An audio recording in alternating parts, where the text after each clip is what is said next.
Delhi liquor scam కేసులో కేసీఆర్ కూతురు కవితకు బెయిల్ మంజూరైంది. షరతులతో కూడిన బెయిల్ను సుప్రీంకోర్టు మంజూరు చేసింది.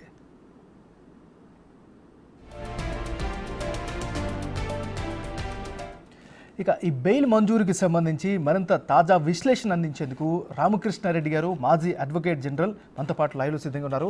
రామకృష్ణారెడ్డి గారు నమస్కారం సార్. సార్ నమస్కారం. చెప్పండి సార్, ఇప్పుడు ఢిల్లీ లిక్కర్ స్కామ్ కేసులో కేసీఆర్ గారి కుమార్తె కవితకు బెయిల్ మంజూరు అయ్యింది. సో ఏ అంశాల ప్రకారం ఈ బెయిల్ మంజూరు అయింది అంటే ఏం చెప్తారు సార్?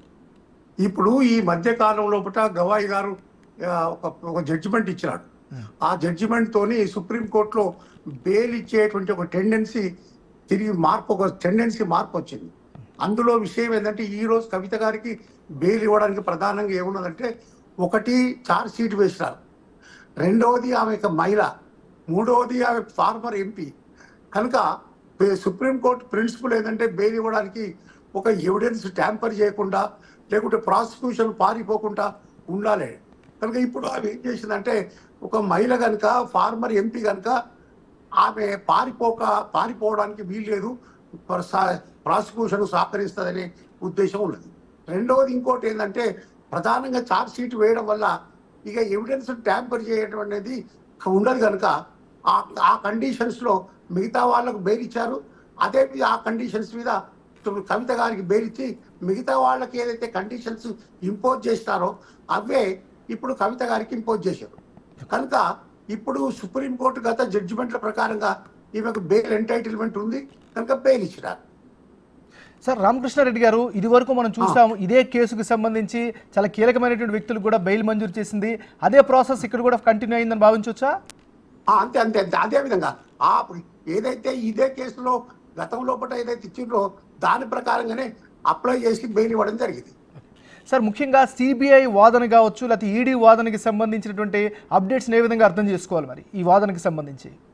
ఈ వాదనకు సంబంధించి ఏంటంటే, వాళ్ళు సుప్రీంకోర్టు గతం లోపల జడ్జిమెంట్ ఇచ్చింది కనుక ఇక దానిలో అదే జడ్జిమెంట్లు ఇక్కడ అప్లై చేసేది కనుక వేరే వాదన ఏమి లేదు.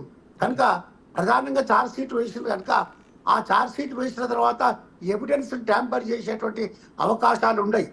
కనుక ఇన్వెస్టిగేషన్ అయిపోయింది అనే దృష్టిలో బెయిల్ ఇచ్చినట్టు మనం అనుకోవాలి. రామకృష్ణారెడ్డి గారు, షరతులకు సంబంధించి ఏ విధంగా అర్థం చేసుకోవాలి? సుప్రీంకోర్టు స్పష్టమైనటువంటి షరతులు మెన్షన్ చేశారు. ఈ కోణంలోనే బెయిల్ కూడా మంజూరు చేశారు. ఇప్పుడు షరతులు మంజూరు చేశారంటే షరతులు ఏవైతే ఉన్నాయో గతం లోపల మిగతా వాళ్ళందరికీ షరతులు పెట్టారు కనుక అవే కండిషన్స్ ఇక్కడ ఇంపోజ్ చేసినారు. కనుక ఈ కవితలలో ప్రత్యేకమైనటువంటి షరతులు ఏం పెట్టలేదు, వేరే వాళ్ళకు పెట్టింది కనుక ఇక్కడ అవే షరతులు పెట్టారు. రామకృష్ణారెడ్డి గారు, ముఖ్యంగా ఇరుపక్షాల వాదనలకు సంబంధించి మీ యొక్క విశ్లేషణ ఏంటి సార్? ఈ కేసుకు ప్రధానంగా సంబంధించి వాళ్ళు ఒకటి బెయిల్ లోపల ప్రత్యేకత, దానిలో పెద్ద జ్యూరిస్ప్రుడెన్స్ ఏముండదు. బెయిల్ లోపల ప్రధానంగా ఈ బెయిల్ పిటిషనర్ తరఫున ఏం ఆర్గ్యూ చేస్తారంటే, ఈమె ఇన్వెస్టిగేషన్ అయిపోయింది, ఛార్జ్ షీట్ వేసినారు, ఎవిడెన్స్ ట్యాంపర్ చేసేటువంటి అవకాశాలు ఉన్నాయి, ఆమె ఎక్కడికి పారిపోదు, మేము కావాలంటే మా యొక్క పాస్పోర్ట్ సరెండర్ చేస్తాం, వీటి మీదనే ప్రధానంగా ఆర్గ్యూ చేస్తారు. రెండవది ఇంకొక ఆర్గ్యుమెంట్ ఏంటంటే, గతంలో మీరు బెయిల్ ఇచ్చినారు వేరే వాళ్ళకు ఇదే కేసు లోపల కనుక ఈ విధంగా అదే కండిషన్స్ లో బెయిల్ ఇవ్వాలనేటువంటిది ఇదే ఉంది. రేపు ఆయన ఇంకా వేరే ఢిల్లీ చీఫ్ మినిస్టర్ కేసులో కూడా ఇవే ఆర్గ్యుమెంట్స్ ఉంటాయి.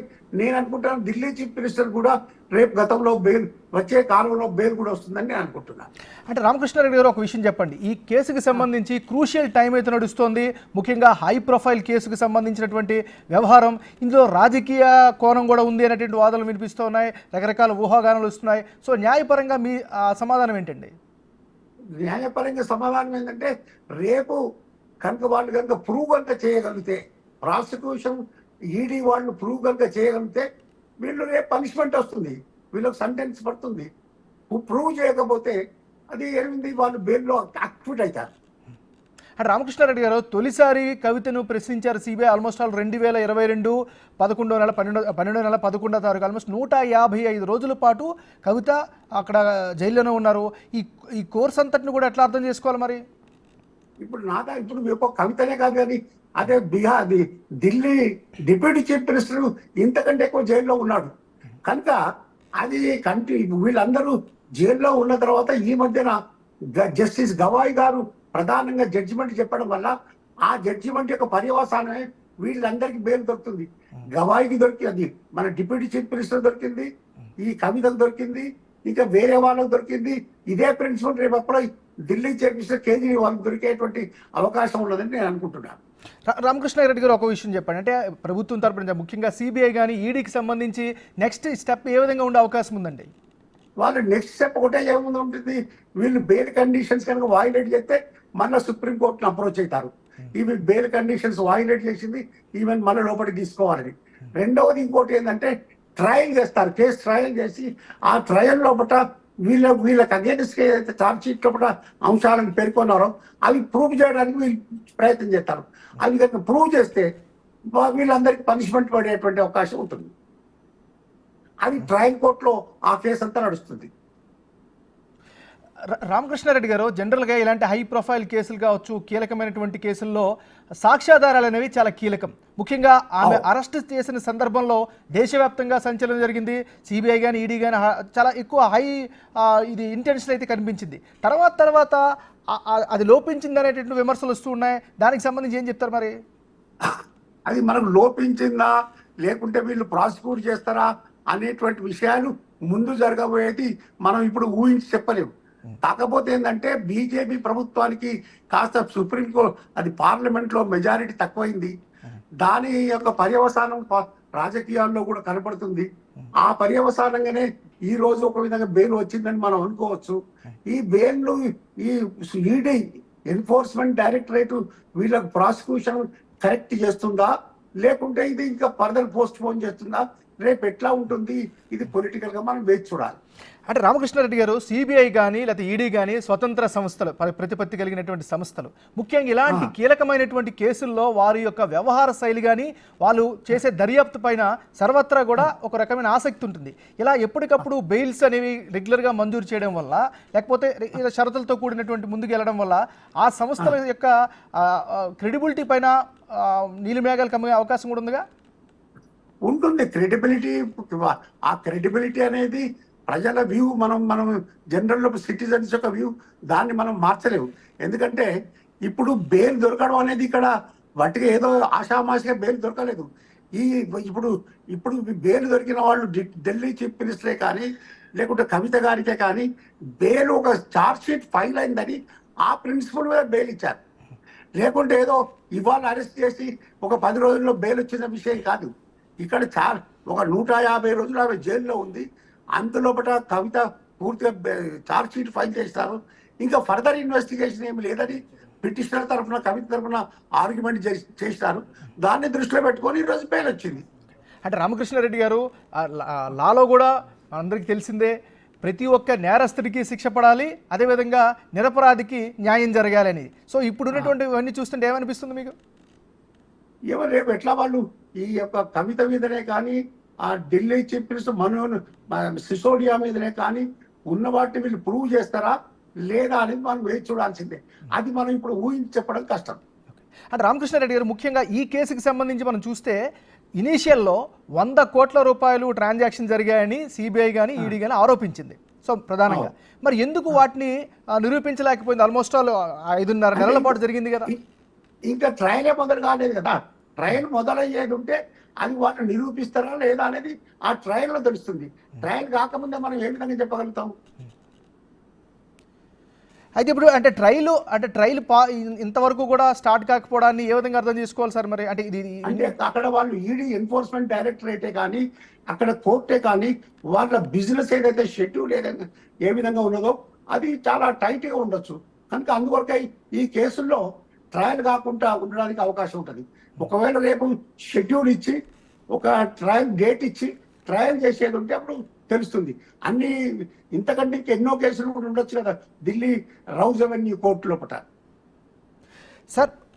Sir prevention of corruption act అంశాల్లో ఎందుకు సిబిఐ కానీ ఈడీ కానీ పూర్తి స్థాయిలో లోపలికి వెళ్ళలేకపోతుందని అంటే ఏం చెప్తారు మరి? పూర్తి స్థాయిలో దర్యాప్తు చేయడంలో కానీ దాని సాక్ష్యాధారాలను సేకరించడంలో కానీ ఎందుకు అంత దీనిగా వెళ్ళలేకపోతుంది ముందుకి? అది మనం ఏదో ఆర్గనైజేషన్ యొక్క ఫెయిల్యూర్ ఉండొచ్చు, లేకుంటే ఇంకేదన్నా ఇన్ఫ్రాస్ట్రక్చర్ ఫెసిలిటీస్ లేకపోవచ్చు, లేకుంటే ఏదైనా పర్సన్స్లో లోపం ఉండవచ్చు. దాన్ని మనం ఏ విధంగా చెప్పడానికి కష్టం. అంటే రామకృష్ణారెడ్డి గారు ఎందుకంటే ఈ ప్రశ్న ఉద్భవిస్తుంది, గడిచిన 3 దశాబ్దాలుగా అంటే 30 సంవత్సరాలుగా చూసుకుంటే, అంటే లాలూ ప్రసాద్ దగ్గర నుంచి చూసుకుంటే ఈ రోజు వరకు కూడా హై ప్రొఫైల్ కేసులన్నింటిలో కూడా ఆరోపణలు వస్తున్నాయి, దానికి విచారణ జరుగుతుంది, ట్రయల్ జరుగుతూ ఉంది, తర్వాత ఎన్నికలు జరుగుతూ ఉన్నాయి. ఇలా వీటిలో ఖచ్చితంగా ఈ దర్యాప్తు సంస్థలపైన ఖచ్చితంగా అందరూ ప్రశ్నించే అవకాశం ఉంటుంది కదా. ఉంటుంది. ఇప్పుడు వీళ్ళు హై ప్రొఫైల్ కేసులు ఈడీ కానీ లేకుంటే సిబిఐ కానీ ఇన్వెస్టిగేట్ చేసి ఛార్జ్ షీట్ వేస్తున్నారు కనుక ఎట్లా తప్పకుండా 100% క్రిటిసిజం ఉంటుంది. ఇప్పుడు లాలూ ప్రసాద్ గారికి పనిష్మెంట్ అక్విట్ వాళ్ళు కన్విక్షన్ అయింది. మనం ఇంకా పూర్తిగా కొంతమందికి కన్విక్షన్ కావచ్చు, కాకపోవచ్చు. It depends upon the how they ED కానీ లేకుంటే సిబిఐ కానీ ప్రాసిక్యూషన్ ఏ విధంగా చేస్తారనేది దాని మీద డిపెండ్ అయి ఉంటుంది. కనుక ఇది ఒక హై ప్రొఫైల్ పర్సనాలిటీస్ మీద ఇన్వెస్టిగేషన్ కనుక ఈ ఇన్స్టిట్యూషన్ మీద ఎప్పటికీ క్రిటిసిజం ఉండనే ఉంటుంది.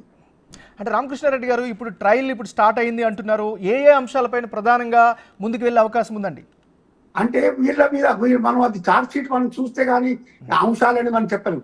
ఛార్జ్ షీట్ అది డీటెయిల్స్ కొన్ని 100 పేజీల ఛార్జ్ షీట్ ఉంది.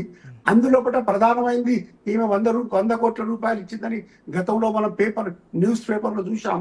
అది అడ్మిట్ చేశారని కొంతమంది వాళ్ళు ఆ ఎవిడెన్స్ తో పాటు డాక్యుమెంటరీ ఎవిడెన్స్ తో పాటు అక్కడ ఉన్నదని మనం న్యూస్ పేపర్లో చదివాం.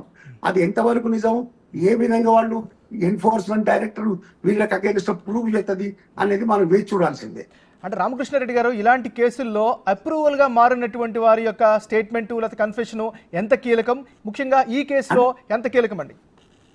నియర్లీ అప్రూవల్ అయినంత మాత్రాన అది పెద్ద ఎవిడెన్స్ కాదు. దాంతో సపోర్టింగ్ ఎవిడెన్స్ ఏమన్నా ఉన్నదా అనేది ఒకటిది రేపు జడ్జి గారు చూస్తారు. అది ఒకవేళ అప్రూవల్ అనేది ఒక కీలకమైన అంశమే, కానీ నియర్లీ అప్రూవల్ అయినంత మాత్రాన దాన్ని బేస్ చేసుకొని కన్విక్షన్ ఇవ్వడానికి వీలు పడదు. మిగతా సర్కమిస్టెన్సెస్, మిగతా అదర్ ఎవిడెన్స్ బేస్ చేసుకొని కేసు ముందుకు పోవడానికి వీలు పడుతుంది. అంటే రామకృష్ణారెడ్డి గారు బహుశా ఇప్పుడున్నటువంటి అందుతున్నటువంటి అప్డేట్ ప్రకారం బహుశా ఈరోజు సాయంత్రం కానీ రేపు కానీ కవిత అక్కడి నుంచి బయటకు వచ్చే అవకాశాలు కనిపిస్తున్నాయి. సో ఈ ప్రాసెస్లో ఏం జరుగుతుందండి? ఈ ప్రాసెస్ ఏమిటో ఆమె బయటకు వస్తుంది. ఆ కండిషన్స్ కంప్లై చేయడం వల్ల చేయగానే జైలు అథారిటీస్ ఆమెను విడుదల చేస్తారు. సో ముఖ్యంగా షరతుల విషయంలో ఎలాంటి కేర్ తీసుకునే అవకాశం ఉంది? గతంలో ఏమైనా వైలేషన్స్ అయినప్పుడు బెయిల్ రద్దయినటువంటి సందర్భాలు ఏమైనా ఉన్నాయా? ఉన్నాయి అనేక బెయిల్ కండిషన్స్ వైలేట్ చేసినప్పుడు ఈ యొక్క ప్రాసిక్యూటింగ్ ఏజెన్సీ కోర్టు దృష్టి తీసుకొచ్చినప్పుడు బెయిల్ క్యాన్సిల్ చేసిన ఆధారాలు ఎన్నో ఉన్నాయి. కానీ ఈ యొక్క వీళ్ళ కేసులో వీళ్ళు వైలేట్ చేస్తారని నేను అనుకోను. ఎందుకంటే ప్రతి వారం అది పోలీస్ స్టేషన్లో నియరెస్ట్ పోలీస్ స్టేషను లేకుంటే ఢిల్లీ లోపల రౌజ్ అదేదో పోలీస్ స్టేషన్ స్పెసిఫై చేసిన దానిలో వాళ్ళు అప్పేర్ అవుతారు. 10 లక్షలు 10 lakhs అది గ్యారంటీ వాళ్ళు ఏదో ఇస్తారు. రెండవది మిగతా కండిషన్స్ వాళ్ళు కంప్లై చేస్తారు. అది ప్రాబ్లమే లేదు. మనోజ్ సిసోడియా కూడా ఇదే కండిషన్స్ పెట్టారు. ఆయన కూడా కండిషన్స్ కంప్లై చేస్తున్నాడు. కనుక కవిత నేను అనుకోను కండిషన్స్ వైలేట్ చేస్తుంది, బెయిల్ క్యాన్సిల్ అయ్యేటువంటి అవకాశాలు ఏమి లేవు. ఈమె కూడా కంప్లై చేస్తుంది. రామకృష్ణారెడ్డి గారు గత కొంతకాలంగా మీరు ప్రభుత్వానికి దగ్గరగా ఉంటున్నారు, అడ్వకేట్ జనరల్గా వర్క్ చేస్తున్నారు. ఇలాంటి కేసులు వచ్చేటప్పుడు చూసేటప్పుడు మీకు ఏమనిపిస్తుంది? మీ యొక్క అబ్జర్వేషన్ ఏంటండి? ఏమిటి ఇది మామూలు విషయమే. ప్రాసిక్యూటింగ్ ఏజెన్సీ ఎక్కడనైతే అలిగేషన్ వచ్చినప్పుడు ఇన్వెస్టిగేట్ చేస్తుంది, ఛార్జ్ షీట్ వేస్తారు, అది ప్రాసిక్యూటింగ్ అయితే అది ట్రయల్ చేస్తారు. దానిలో ఎవిడెన్స్ కనుక ప్రూవ్ చేయగలిగితే వాళ్ళకి పనిష్మెంట్ పడుతుంది, లేకుంటే వాళ్ళు ఎక్విట్ అవుతారు.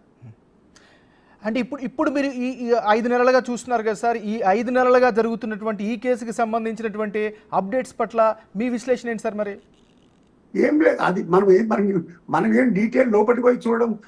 లోపల మన దగ్గర ఆ డాక్యుమెంటరీ ఎవిడెన్సే కానీ దానికి సంబంధించిన పేపర్లే కానీ మన దగ్గర లేవు, మనం చూడలేదు. కాకపోతే మనకు వచ్చిందంతా న్యూస్ పేపర్లో చూసి ఊహించడం, టీవీలలో చూసిన దాన్ని మనం వినడం తప్ప మనకు వేరే ఆధారం ఏం లేదు. ఎందుకంటే రామకృష్ణారెడ్డి గారు మనందరూ కూడా ఇప్పుడు సోషల్ మీడియా, డిజిటల్ మీడియా యుగంలో ఉన్నాం కాబట్టి రాజకీయ పరంగా ఎన్ని విమర్శలు అవన్నీ చేసుకోవచ్చు, కానీ న్యాయపరంగా కొన్ని మౌలిక సూత్రాలు, కొన్ని ఫార్ములాలు ఉంటాయి కదా దానికి సంబంధించి. ఆ మౌలిక సూత్రాలను ఆధారంగా చేసుకునే ఈ రోజు కవిత గారికి బెయిల్ వచ్చింది. థ్యాంక్ యూ రామకృష్ణారెడ్డి గారు.